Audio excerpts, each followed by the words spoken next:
Às vezes, o tempo revela verdades que estavam escondidas no silêncio. E outras vezes, ele coloca diante de nós pessoas que curam feridas que nem sabíamos nomear. Foi exatamente isso que aconteceu no dia em que Rafael, um empresário milionário, entrou mais cedo em casa e encontrou Bianca, a faxineira humilde, quieta, quase invisível, dançando com seu filho Enzo, preso a uma cadeira de rodas e afogado pelo trauma infantil que o tornara mudo e imóvel desde o acidente que tirou a vida de sua mãe. O que Rafael viu naquele instante não foi apenas uma dança, foi uma chama de vida renascendo, um gesto simples, mas tão verdadeiro que mexeu com as fundações do luto, da culpa e do medo que ele tentava esconder de si mesmo. Hoje, você vai ouvir uma história profunda, reveladora e cheia de camadas, daquelas que fazem a gente repensar quem realmente fica ao nosso lado quando a dor aperta, e quem se aproxima apenas por herança e interesse. Se prepare. A manipulação psicológica. Há uma tia obsessiva que volta do nada. Há uma revelação chocante sobre o acidente, a tentativa de homicídio, a queda, justiça e, finalmente, uma família reconstruída. Se você acredita que o tempo sempre dá um jeito de revelar a verdade, esse vídeo é para você. Inscreva-se, ative as notificações e compartilhe, porque essa história merece ser ouvida.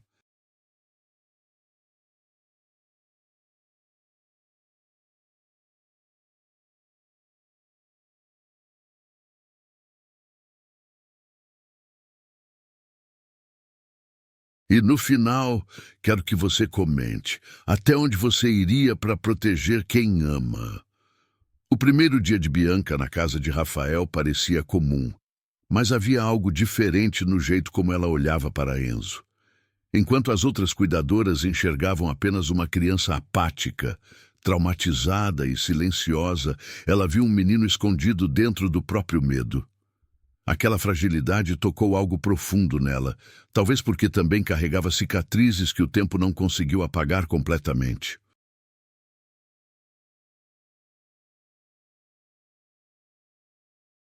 Assim que encostou a mão na do pequeno, sentiu um tremor.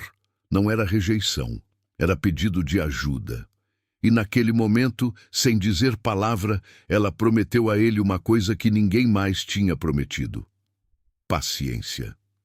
Nos dias seguintes, Bianca passou a limpar a casa ao som de músicas calmas, mas sempre deixando a porta do quarto entreaberta para que Enzo pudesse ouvir. Aquelas melodias suaves pareciam visitar lugares que o trauma infantil dele havia trancado.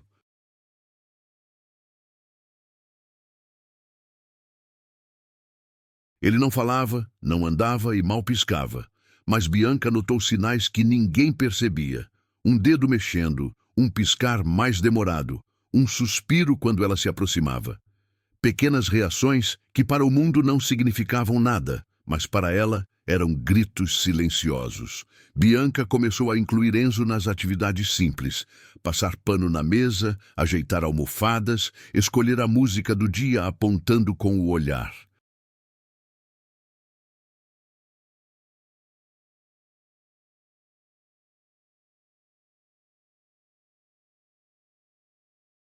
E foi assim, com pequenos convites cheios de respeito, que ele começou a se permitir existir de novo. Um dia, enquanto ela cantava baixinho, Enzo moveu o pé direito, um gesto tão discreto que só alguém que observa com o coração seria capaz de notar. Bianca sorriu, mas não comemorou alto. Sabia que cada avanço precisava ser vivido com cuidado. Aos poucos, ela percebeu que Enzo parecia acompanhar seus movimentos com os olhos, principalmente quando ela dançava enquanto colocava a ordem na casa. Era como se aquele balanço suave devolvesse a ele uma sensação de leveza, talvez até de normalidade. E foi então que Bianca achou coragem para tentar algo diferente. Aproximou-se com cuidado, pediu permissão com o olhar e segurou suas mãos frágeis. Enzo não puxou, não recuou, apenas deixou. Para ela, isso foi mais que progresso. Foi confiança. A cada dia, Enzo ficava um pouco menos retraído.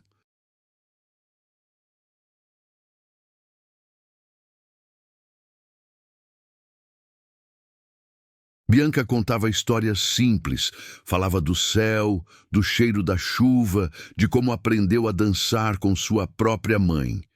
E mesmo que Enzo não respondesse, ela sentia que ele escutava cada palavra.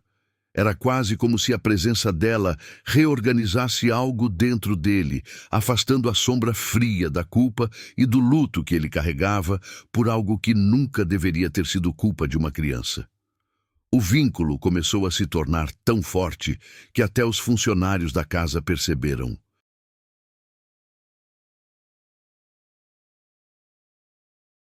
Certa manhã, Rafael chegou mais cedo e viu algo que fez seus olhos marejarem. Bianca girava suavemente a cadeira de Enzo ao som de uma música suave, enquanto ele, pela primeira vez em meses, parecia sorrir. Era um sorriso tímido, quase um reflexo, mas era real. Rafael ficou parado na porta, incapaz de se mover. A cena desmontou algo dentro dele, algo que nem seus milhões conseguiram tocar.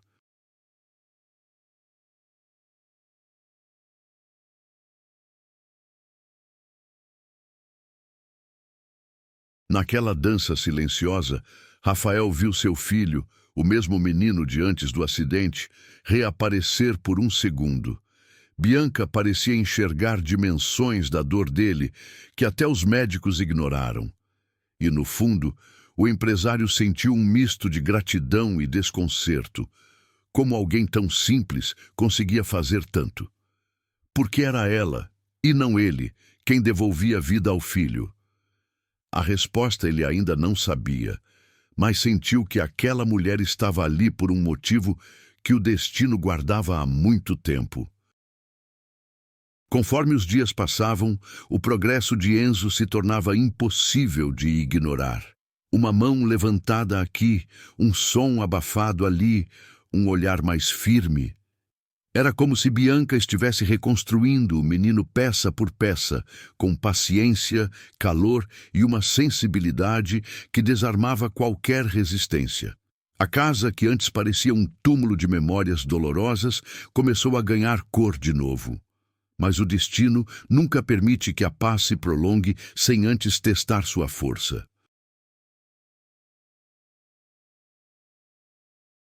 E foi justamente quando o sorriso de Enzo começou a reaparecer que o passado decidiu bater à porta. Um fantasma coberto por perfume caro e intenções sombrias. Era o tipo de retorno que poderia destruir tudo o que Bianca tinha conquistado com aquele menino. Um retorno que o próprio Enzo parecia pressentir muito antes de qualquer adulto perceber.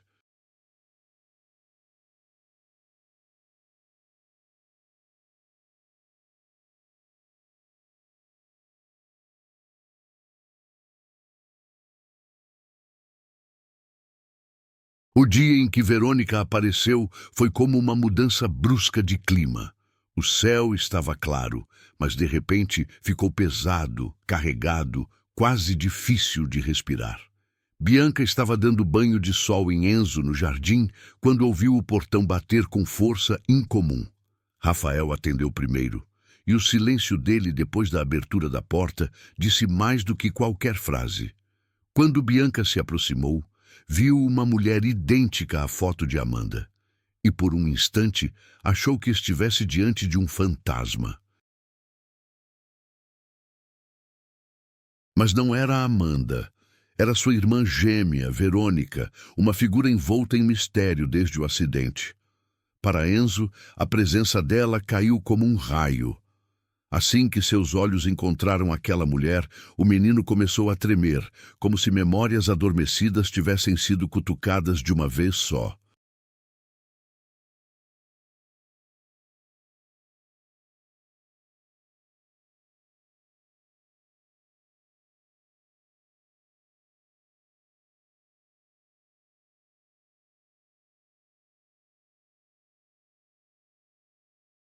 Bianca percebeu o pânico imediato.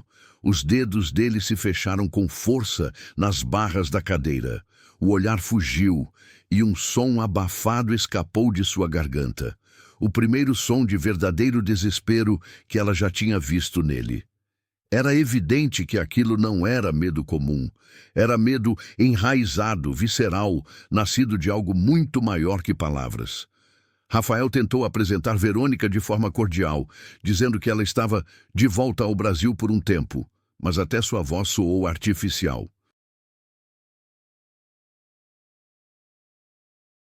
Havia ali algo que ninguém dizia em voz alta: o luto mal resolvido, a sombra da perda, a culpa e o luto que ele carregava desde o acidente.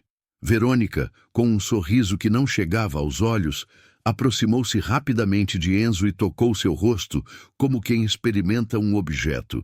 E foi nesse toque que Bianca percebeu a primeira rachadura. O menino se encolheu como se aquela mão tivesse queimado. Verônica falava sobre Amanda com um tom estranho, quase ensaiado.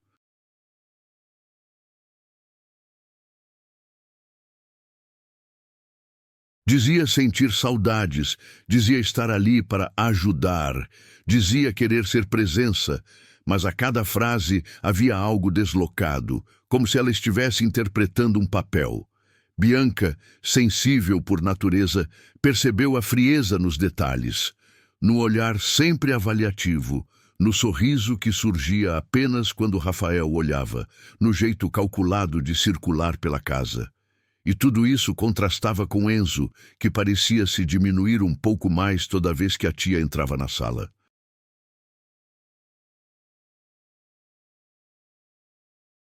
O comportamento do menino não podia ser ignorado. Ele, que vinha reagindo bem às músicas, aos toques e à companhia de Bianca, voltou a ficar rígido, retraído, respirando rápido. Às vezes, só de ouvir a voz de Verônica em outro cômodo, seus olhos se enchiam de pavor.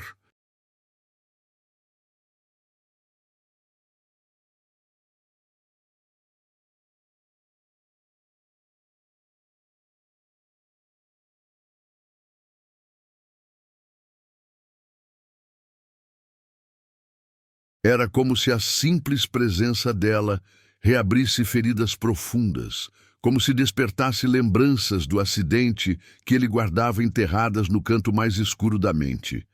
Lembranças que talvez explicassem por que aquele trauma infantil era tão devastador. Rafael, porém, parecia dividido entre a estranheza e a necessidade de acolher a cunhada. Era difícil para ele não se agarrar a qualquer laço com Amanda, mesmo que fosse através de Verônica.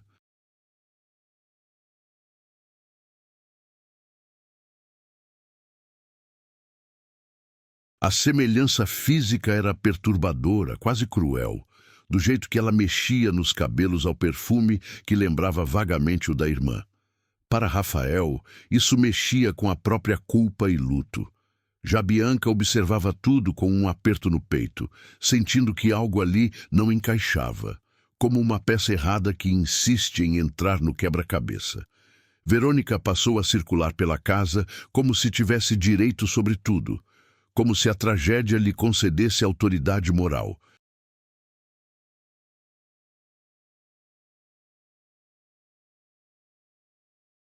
Em poucos dias, já revivia histórias antigas, vasculhava objetos pessoais de Amanda, analisava fotografias e se insinuava em decisões sobre a rotina de Enzo.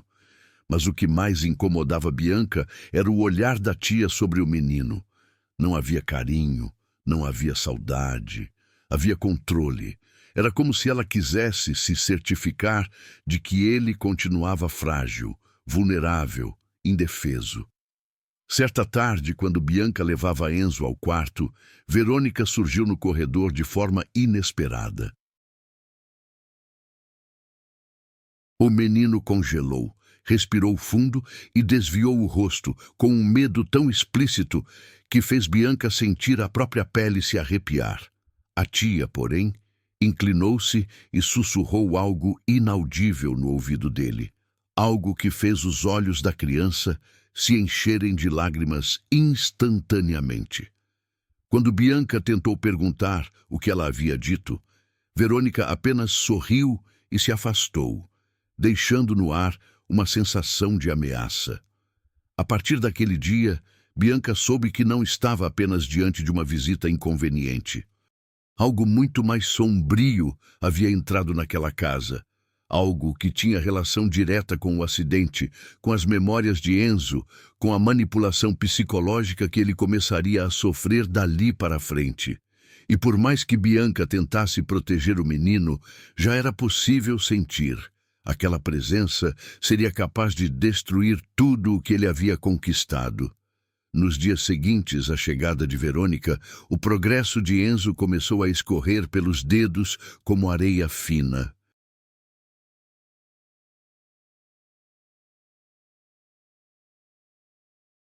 Bianca percebeu isso primeiro no olhar dele. Antes vivo, curioso, quase brilhando, agora voltava a ser opaco, vazio, como se estivesse se escondendo dentro de si para sobreviver. O menino que movia as mãos ao ritmo das músicas agora largava os braços sobre o colo, pesados demais até para tentar levantar. Era como se aquela presença sombria tivesse puxado o tapete da sua pequena recuperação. A apatia não demorou a virar pânico.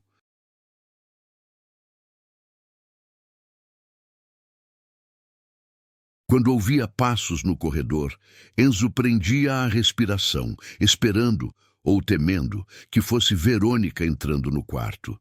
Às vezes, Bianca o encontrava chorando silenciosamente, algo que ele nunca tinha feito desde que ela chegou. Ela se ajoelhava, segurava suas mãos tremendo e tentava acalmá-lo, mas o menino parecia mergulhado em um terror que não conseguia verbalizar. Era como se algo dentro dele estivesse gritando, mas preso num lugar onde ninguém podia ouvir.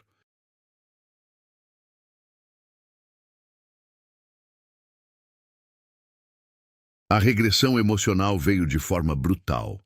Ele parou de reagir às músicas, recusou comida em alguns momentos e voltou a ter pesadelos que o faziam acordar suando, os olhos arregalados, procurando desesperadamente por Bianca com o olhar. Em certos momentos, parecia até tentar falar, mas o medo era tão grande que o som morria na garganta. O trauma infantil, que estava sendo lentamente dissolvido pelo carinho da cuidadora, retornava com força redobrada.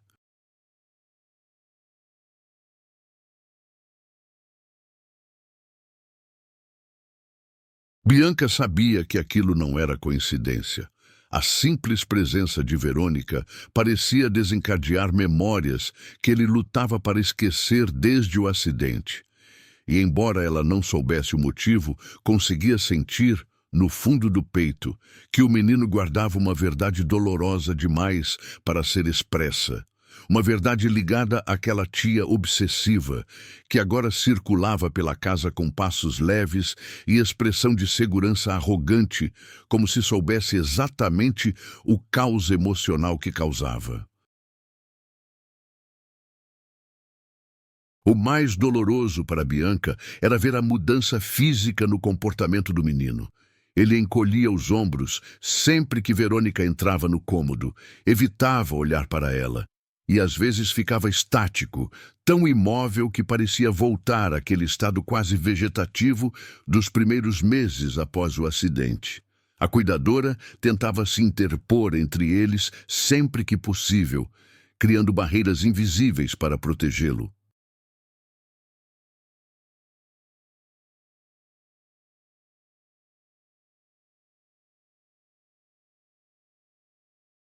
Mas Verônica sempre dava um jeito de contornar, de aparecer, de se aproximar, como uma sombra insistente. Rafael também percebeu a piora, mas sua dor o deixava cego demais para entender a ligação. Ele atribuía tudo ao luto mal resolvido do filho, acreditando que a lembrança da mãe, revivida pela presença da irmã gêmea, estava provocando o retrocesso. Era mais fácil pensar isso do que aceitar a ideia de que alguém da própria família pudesse causar medo a Enzo.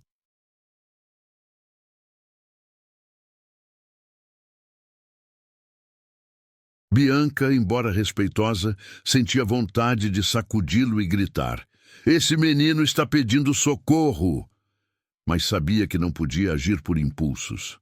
A pior crise aconteceu numa manhã aparentemente tranquila, quando Bianca cantava uma música suave enquanto arrumava o quarto.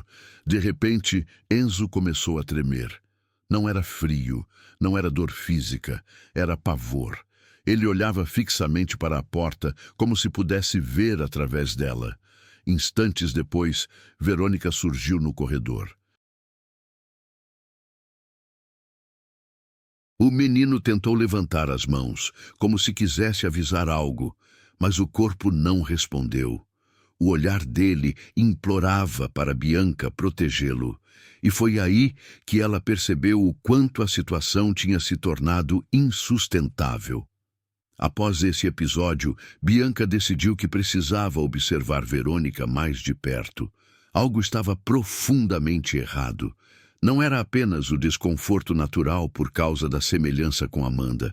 Era algo mais íntimo, mais sombrio, mais profundo. O medo de Enzo não vinha do passado apenas. Vinha de algo que ainda estava acontecendo ali, dentro daquela casa. Era como se Verônica tivesse poder sobre a mente dele. Um poder que a cuidadora ainda não tinha entendido, mas que estava determinada a desvendar. E enquanto Bianca tentava proteger o menino, Verônica parecia ficar mais ousada, mais confiante, mais presente. O que ninguém sabia, ainda, é que aqueles sinais de regressão eram apenas a superfície do tormento.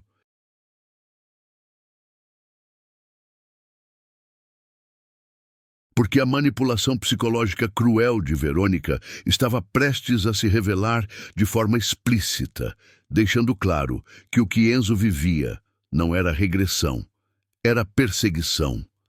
A crueldade de Verônica não começou com gritos nem ameaças explícitas. Ela sabia exatamente como agir, silenciosa, calculista, como quem entende profundamente a fragilidade emocional de uma criança traumatizada. Era nos detalhes que a maldade aparecia. Quando Rafael estava por perto, ela era a tia carinhosa que dizia querer ajudar. Mas quando ele se afastava, quando a casa ficava mais silenciosa, seus olhos mudavam. E o peso do seu olhar sozinho já era suficiente para deixar Enzo trêmulo. Tudo começou com pequenas aproximações forçadas. Verônica se inclinava perto demais, tocava o rosto dele sem permissão, sussurrava frases que Bianca não conseguia ouvir, mas via o efeito devastador no menino.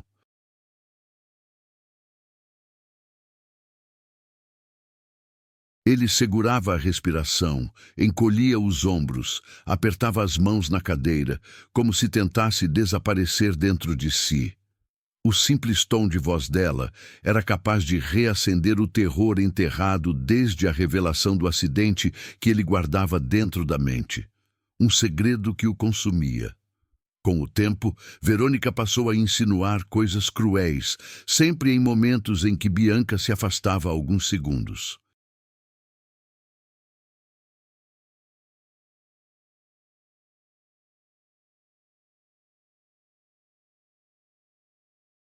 Ela dizia que Enzo tinha sido responsável pela morte da mãe, que se ele contasse algo, algo pior aconteceria, que ninguém acreditaria nele porque crianças sempre confundem o que veem.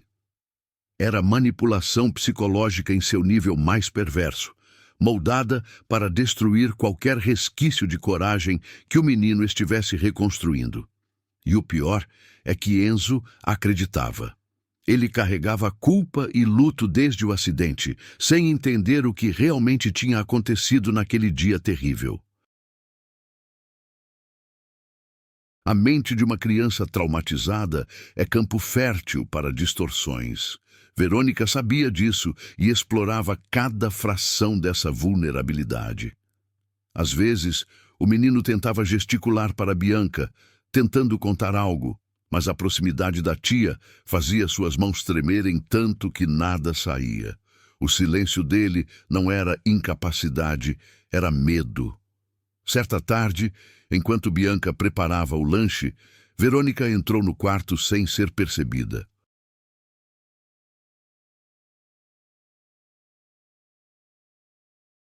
Quando a cuidadora voltou, encontrou Enzo chorando de forma desesperada, tentando empurrar a cadeira para longe da porta. O rosto dele estava vermelho e ele tremia como se estivesse sendo atacado por dentro. Verônica, com a calma falsa de sempre, alegou que estava apenas tentando conversar. Mas havia algo no ar, um cheiro de medo tão denso que Bianca sentiu o estômago embrulhar. A partir daí, as ameaças passaram a ser mais incisivas.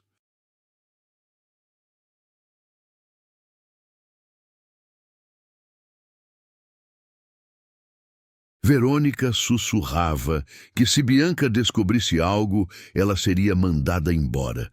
Dizia que Rafael nunca acreditaria numa cuidadora qualquer, que o menino ficaria sozinho, sem ninguém para defendê-lo. Era como se ela destruísse ao mesmo tempo o passado, o presente e qualquer possibilidade de futuro seguro para Enzo. E o mais cruel, fazia tudo com um sorriso fixo, delicado, elegante, o tipo de sorriso que engana quem vê de longe.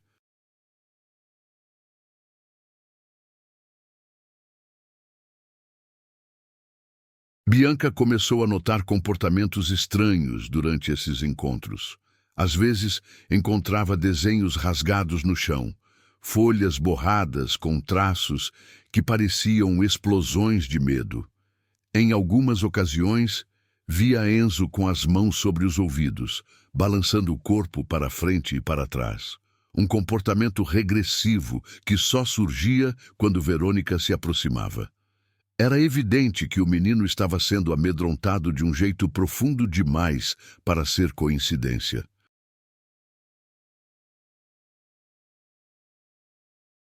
Quando a cuidadora tentou confrontar a tia, Verônica respondeu com ironia suave, perguntando se Bianca não estava exagerando por apego emocional. A sugestão, dita com voz doce, carregava veneno. Ela deixava claro que sabia o quanto a cuidadora era importante para o menino e quanto isso poderia ser usado como arma. Foi nesse momento que Bianca entendeu. Verônica não era apenas manipuladora. Era uma mulher que sabia exatamente como destruir os outros sem deixar rastros aparentes. E enquanto Enzo afundava num ciclo de medo intenso, a tia obsessiva se fortalecia, certa de que ninguém desconfiaria dela. Mas o destino tem um jeito curioso de revelar aquilo que o tempo tenta esconder.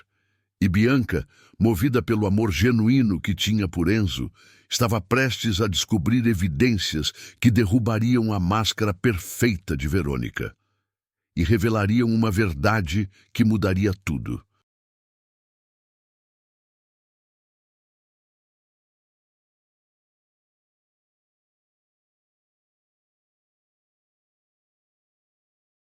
A partir do momento em que percebeu o vínculo profundo entre Bianca e Enzo, Verônica começou a se incomodar de forma visível.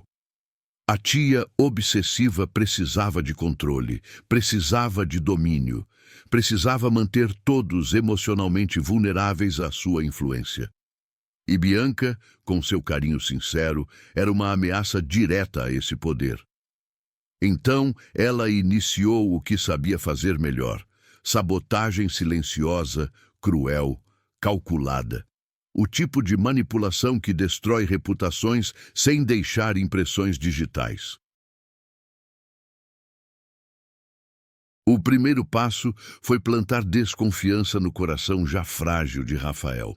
Verônica sugeria, com voz doce e ar de preocupação, que Bianca estava se envolvendo demais, que aquela aproximação intensa poderia ser perigosa para Enzo, que talvez a cuidadora tivesse outros interesses.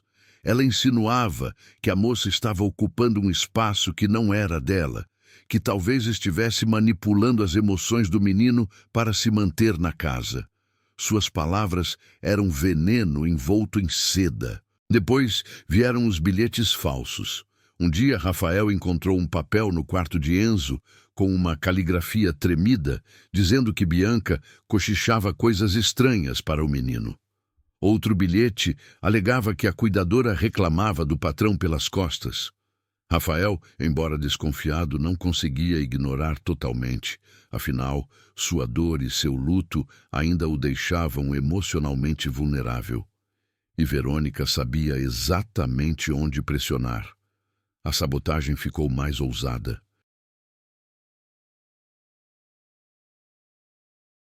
Verônica começou a alterar rotinas e culpar Bianca por erros que não cometeu. Certa vez, desligou os equipamentos de fisioterapia e reclamou que a cuidadora estava sendo negligente. Em outra ocasião, derramou remédios no chão e afirmou ter visto Bianca mexendo sem permissão. Tudo muito bem planejado, tudo com aparência de verdade, tudo cuidadosamente arquitetado, para que Rafael começasse a duvidar da única pessoa que realmente ajudava Enzo.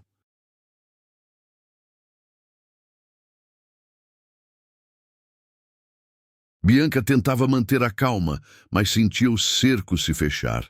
Começava a notar objetos fora do lugar, gavetas reviradas, documentos desaparecidos. Era como se alguém quisesse criar um cenário que a incriminasse sem que ela percebesse. E, pior do que tudo isso, era ver Enzo sofrer com a tensão crescente.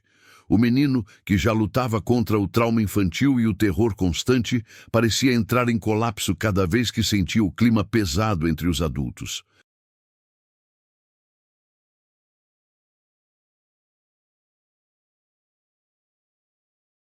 O episódio mais doloroso aconteceu quando Rafael, influenciado pelas insinuações de Verônica, pediu para conversar seriamente com Bianca.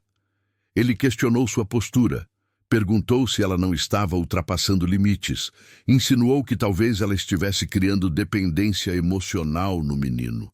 Bianca, com lágrimas contidas, tentou explicar, mas percebeu que as palavras dela batiam numa barreira construída por mentiras cuidadosamente colocadas.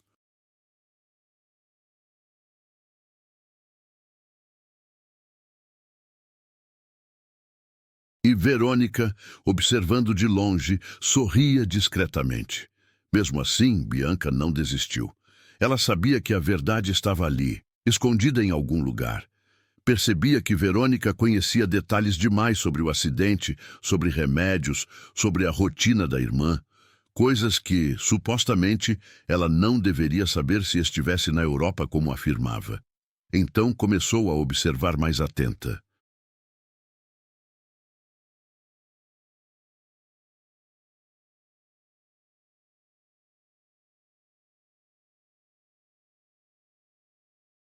E foi nessa observação silenciosa que começou a perceber inconsistências gritantes, contas, embalagens, notas fiscais, itens que não combinavam com a história da tia. A sabotagem também tentava atingir o psicológico de Bianca. Verônica deixava recados indiretos, fazia comentários sobre o futuro da moça, insinuava que pessoas como ela não duravam muito tempo em casas como aquela. Era a ameaça velada, embrulhada em sorrisos frios.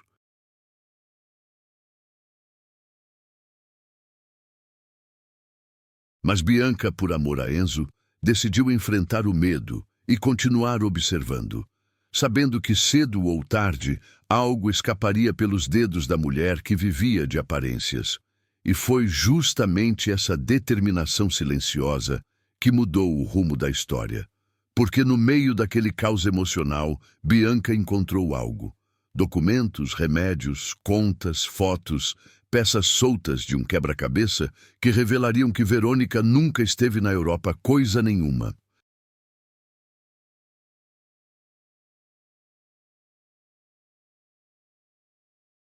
E essa descoberta não só derrubaria sua narrativa, como também abriria caminho para a verdade mais sombria de todas. A desconfiança de Bianca não nasceu de um único detalhe, mas de um conjunto de pequenas incoerências que começaram a se acumular como poeira em cantos escondidos. Verônica dizia ter passado anos na Europa, sempre ocupada com projetos importantes, sempre distante, sempre inacessível. Porém, Bianca tinha um olhar atento, treinado pela vida para notar o que todos ignoram. E quanto mais observava a tia obsessiva, mais percebia sinais de que aquela história não se sustentava nem por um segundo. A primeira pista veio por acaso.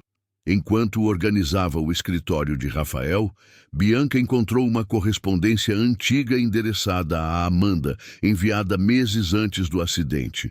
O remetente? Verônica. Mas o carimbo não era de outro país, era da própria cidade. Isso acendeu uma faísca na mente da cuidadora.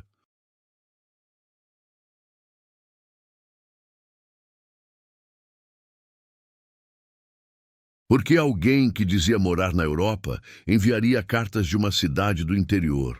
Por que mentir sobre isso? Essa pergunta ficou ecoando dentro dela. Dias depois, ao recolher o lixo do quarto de hóspedes, onde Verônica estava hospedada, Bianca notou frascos de remédios com etiquetas recentes, todos comprados em farmácias locais, alguns deles inclusive com datas que antecediam a suposta viagem internacional da tia. Nada disso fazia sentido.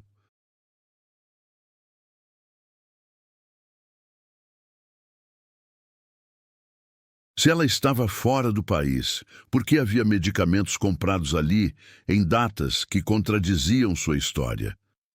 A inconsistência começou a se transformar em suspeita real. O terceiro sinal veio quando Bianca encontrou notas fiscais guardadas dentro de um livro antigo que Verônica havia deixado sobre a mesa. Eram contas de hotel, lavanderia e transporte. Todas no Brasil, durante períodos em que a mulher jurava estar vivendo na Itália.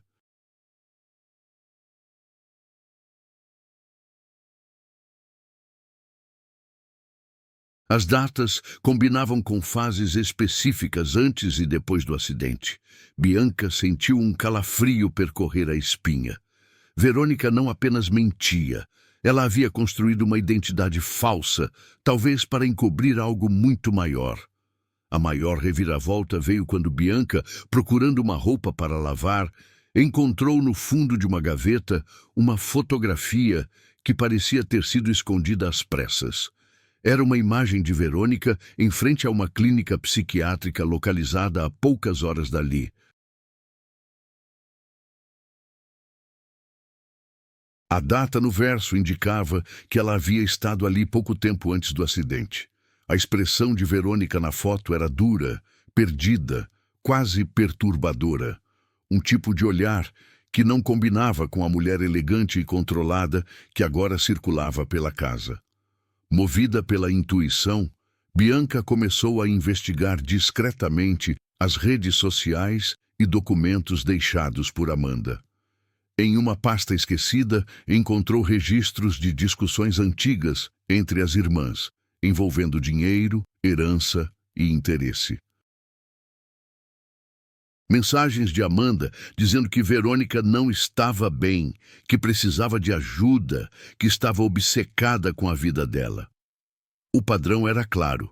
Havia algo sombrio naquela relação que ninguém da família mencionava. Quanto mais Bianca descobria, mais o comportamento de Enzo parecia fazer sentido. O pavor dele, a regressão, o silêncio, tudo apontava para algo que a mente traumática havia guardado, mas o corpo não conseguia esquecer.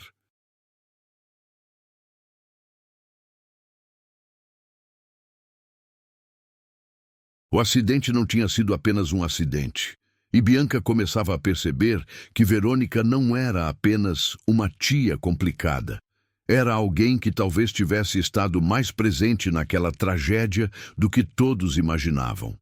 A cuidadora tentou falar com Rafael, mas ainda não tinha provas suficientes para romper o escudo emocional que a perda de Amanda havia criado nele. Além disso, Verônica era habilidosa demais em manipular situações. Bianca sabia que precisava ser estratégica.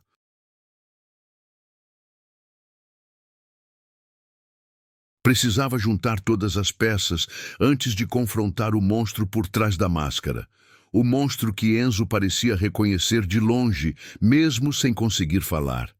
E foi então, num momento de desespero, não por si, mas para salvar Bianca, que o próprio Enzo decidiu quebrar o silêncio. O menino, pela primeira vez em muito tempo, encontrou a força que o trauma infantil tentava apagar. E sua revelação seria tão devastadora, tão precisa e tão chocante, que mudaria para sempre o rumo daquela família. O dia da revelação começou como qualquer outro, mas havia uma tensão no ar que Bianca sentiu assim que abriu a janela. Enzo estava inquieto, movendo as mãos de um jeito que ela não via desde sua chegada. Ele olhava para a porta com ansiedade crescente, como se temesse que Verônica surgisse a qualquer momento. A cuidadora percebeu que algo estava diferente. Os olhos dele estavam mais alertas, mais conscientes, como se estivesse reunindo força para algo impossível.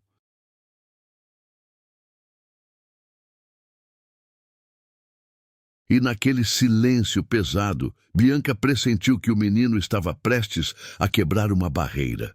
A situação explodiu no fim da tarde, quando Verônica entrou no quarto sem bater, como sempre fazia.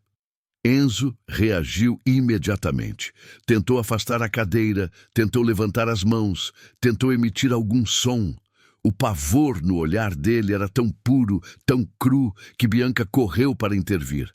Mas naquele instante, Verônica abaixou-se ao lado do menino e sussurrou algo que o fez entrar em desespero absoluto.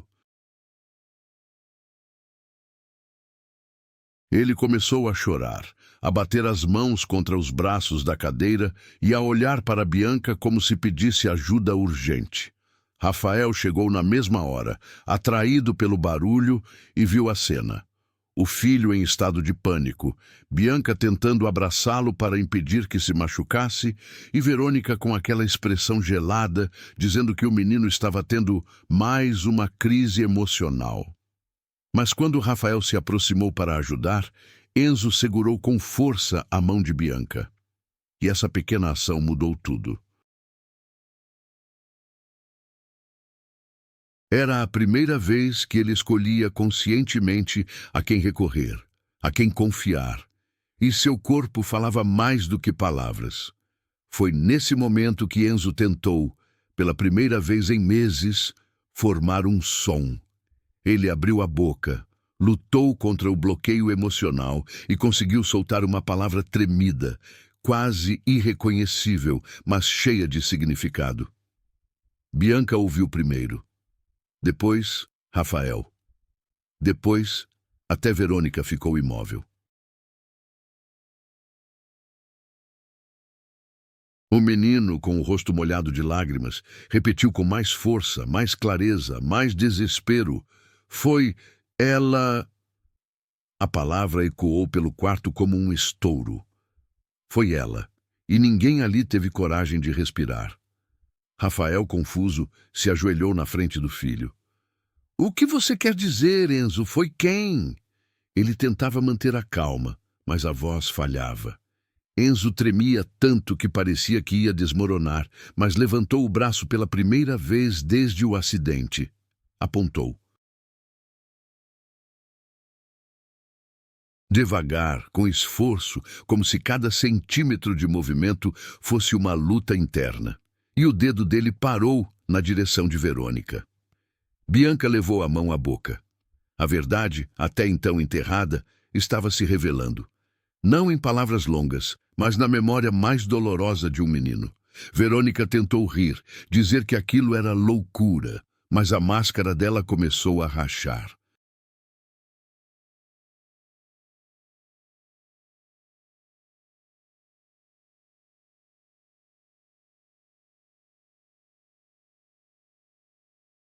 Enzo, vendo que Rafael hesitava, juntou sua última força emocional e gritou, de um jeito que nunca tinha conseguido.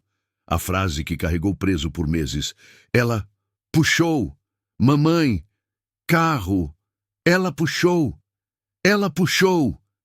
As palavras saíram emboladas, desesperadas, mas absolutamente claras. Era a revelação do acidente, a lembrança que ele guardava escondida, a verdade que explicava cada tremor, cada medo, cada silêncio. Rafael empalideceu. As mãos tremeram.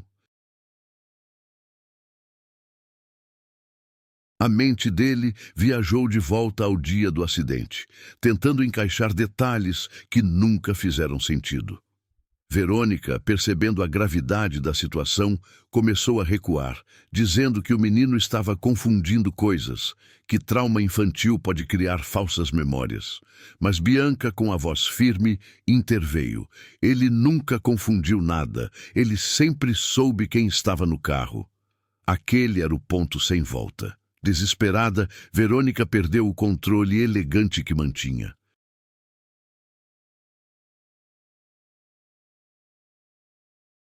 Gritou, acusou Bianca, tentou inverter a situação, mas era tarde. Enzo, que antes não conseguia mover a língua para formar sons, agora usava toda a sua força emocional para dizer a verdade. Ele repetia, ela puxou, entre soluços, e Rafael não conseguia desviar o olhar do filho. Era impossível negar. A lembrança estava ali, viva, dilacerante, renascendo de dentro do trauma que o menino tentou sepultar. E naquele instante, quando tudo parecia congelado, a porta se abriu bruscamente. O impacto da revelação foi tão grande que alguém na casa, talvez um funcionário, talvez um vizinho, chamou a polícia após ouvir os gritos. A verdade finalmente havia saído da prisão emocional de Enzo. E agora, com a chegada das autoridades, o destino de Verônica estava prestes a ser selado. A chegada da polícia trouxe um silêncio estranho à casa, como se o próprio ar tivesse parado para ouvir o que estava prestes a acontecer.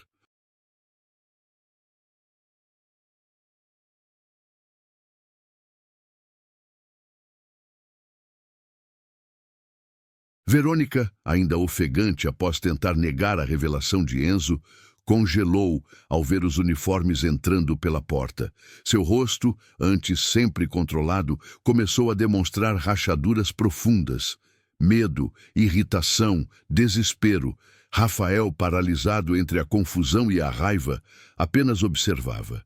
Ele ainda tentava processar o fato de que o filho, o menino que quase não falava, tinha quebrado meses de silêncio para denunciá-la.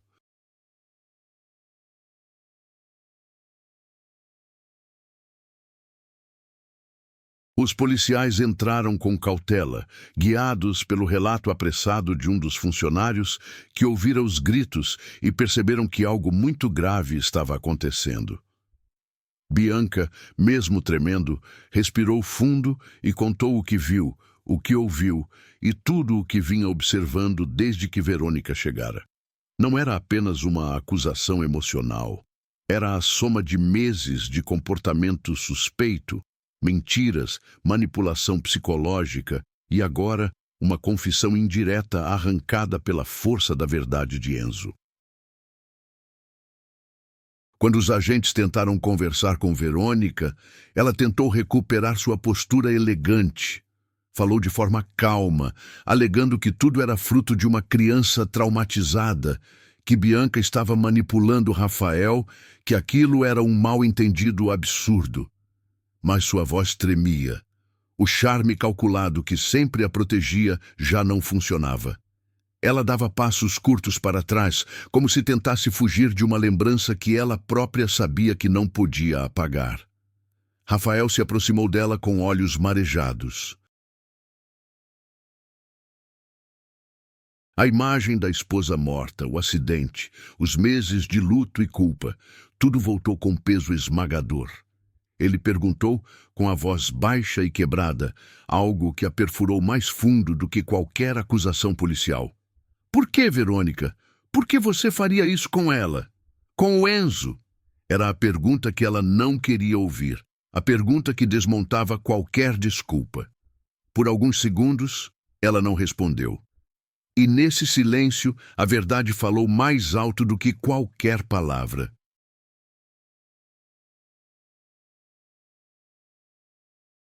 Ao perceber que estava encurralada, Verônica perdeu a compostura.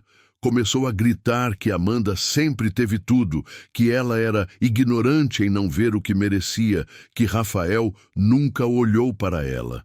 As frases caíam como cacos de vidro no chão, revelando sua verdadeira intenção: inveja, obsessão, herança e interesse. Aquela mulher nunca tinha superado o sucesso da irmã, e o acidente fora o ápice de um rancor que fermentava há anos, um rancor doentio, capaz de virar tragédia.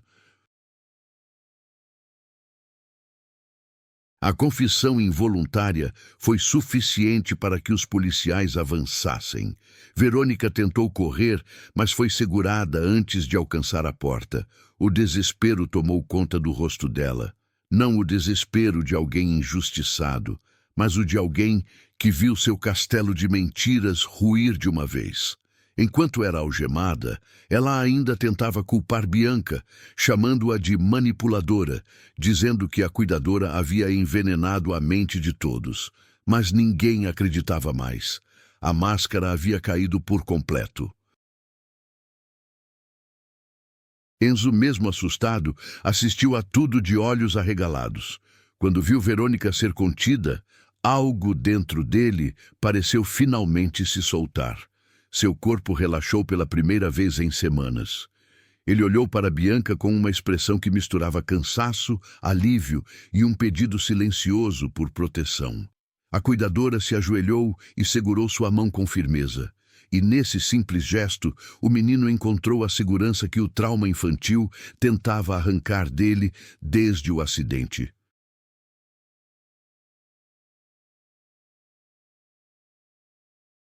Enquanto Verônica era levada para fora, Rafael se ajoelhou ao lado do filho. Chorou, sem vergonha, sem tentar se esconder. Pediu perdão por não ter enxergado antes, por ter caído nas manipulações psicológicas da mulher, que agora era acusada oficialmente de homicídio e tentativa de homicídio. Bianca, emocionada, colocou a mão no ombro dele. Pela primeira vez desde o acidente, todos ali estavam do mesmo lado, o lado da verdade. A casa, antes sufocada pelo medo, ficou vazia de repente. Vazios bons, vazios que anunciam recomeços. Mas apesar da prisão de Verônica, havia muito a ser reconstruído. A mente ferida de Enzo, o coração fraturado de Rafael e o caminho emocional que ligava Bianca aos dois. Um caminho que começava ali, no chão da sala, entre lágrimas, gratidão e algo novo nascendo devagar. Depois da prisão de Verônica, a casa mergulhou em um silêncio diferente, não aquele silêncio pesado, sufocante, mas um silêncio de descanso, de pausa, de respiração. Era como se cada parede, cada móvel, cada canto da casa tivesse finalmente se aliviado do peso invisível que a tia obsessiva deixava por onde passava. Enzo começou a recuperar a calma aos poucos, como alguém que finalmente se permite existir sem medo. Ele já não olhava para as portas com terror, nem se encolhia quando ouvia passos no corredor. Bianca continuou presente em cada pequena vitória do menino.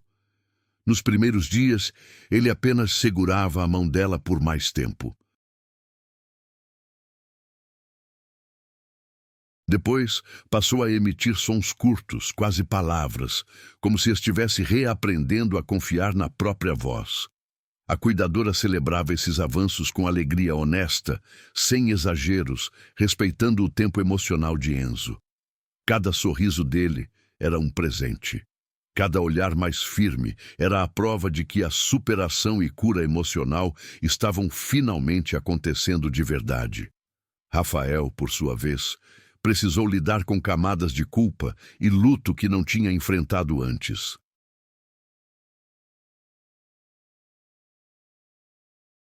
A revelação do acidente abriu feridas profundas, mas também trouxe compreensão. Ele percebeu que a dor que carregava não era culpa sua, e muito menos do filho. Passou a acompanhar de perto o processo terapêutico de Enzo. Aprendeu a interpretar sinais, a reconhecer medos e, principalmente, a ser presente de verdade. Ele também estava se reconstruindo. Com o tempo, a rotina da casa mudou. Os dias se tornaram mais leves, com música voltando a ecoar pelos corredores. Bianca e Enzo criaram rituais simples: mexer plantas no jardim, ouvir histórias antes do pôr do sol, dançar suavemente como nos primeiros dias, só que agora sem medo espreitando nas sombras. O menino, antes preso ao silêncio, começou a pronunciar palavras soltas e certa manhã chamou Bianca de Bia. Foi o primeiro grande marco da nova fase. Rafael viu essa cena escondido na porta e chorou baixinho. Não era tristeza, era gratidão.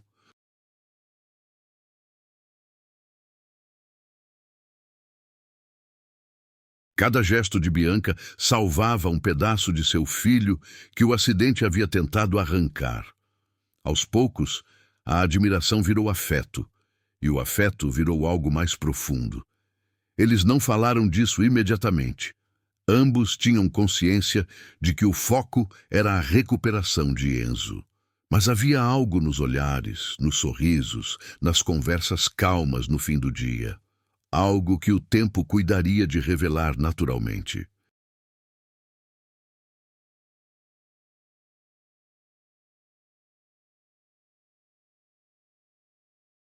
A ligação entre os três se tornou tão forte que até os vizinhos comentavam como a casa parecia viva novamente. Rafael passou a convidar Bianca para jantar com eles, não como cuidadora, mas como parte essencial daquela nova família que se formava. Enzo ficava mais animado nesses momentos, como se percebesse que estava testemunhando algo bonito nascer. Ele segurava a mão dos dois ao mesmo tempo, criando um elo invisível entre todos. Meses depois, Enzo deu seu maior passo, literalmente. Com fisioterapia, apoio emocional e o amor constante que recebeu, ele conseguiu ficar em pé pela primeira vez. Tremia, sim, precisou de ajuda, sim, mas estava ali, enfrentando o passado com coragem. Rafael chorou, Bianca chorou e Enzo sorriu. Aquele sorriso grande, brilhante, tão diferente daquele apagado que tinha no início. Era o símbolo vivo da reconstrução da família. Quando finalmente decidiram assumir o sentimento que nasceu entre eles, foi de forma natural. Nenhum discurso ensaiado, nenhuma promessa dramatizada. Apenas a certeza silenciosa de que os três mereciam uma vida nova, limpa, segura, amorosa. Rafael e Bianca começaram a caminhar juntos, sem pressa, sem medo, honrando a memória de Amanda com respeito e reconhecimento. Nada naquela nova família apagava o passado. Tudo era construído sobre ele.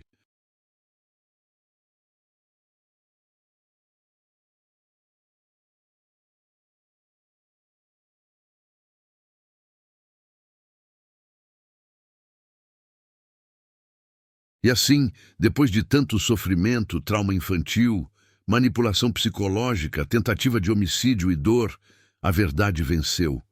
E o amor reconstruiu o que quase foi destruído.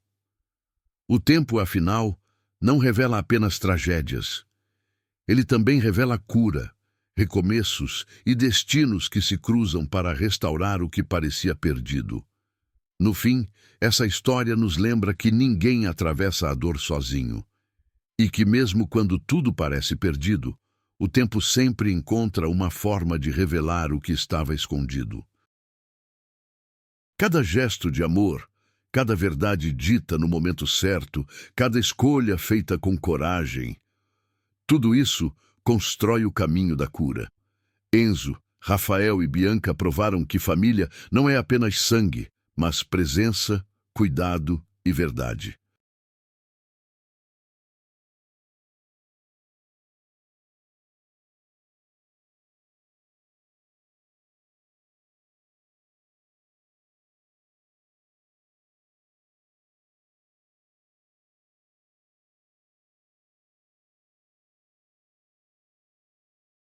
Agora eu te deixo uma reflexão.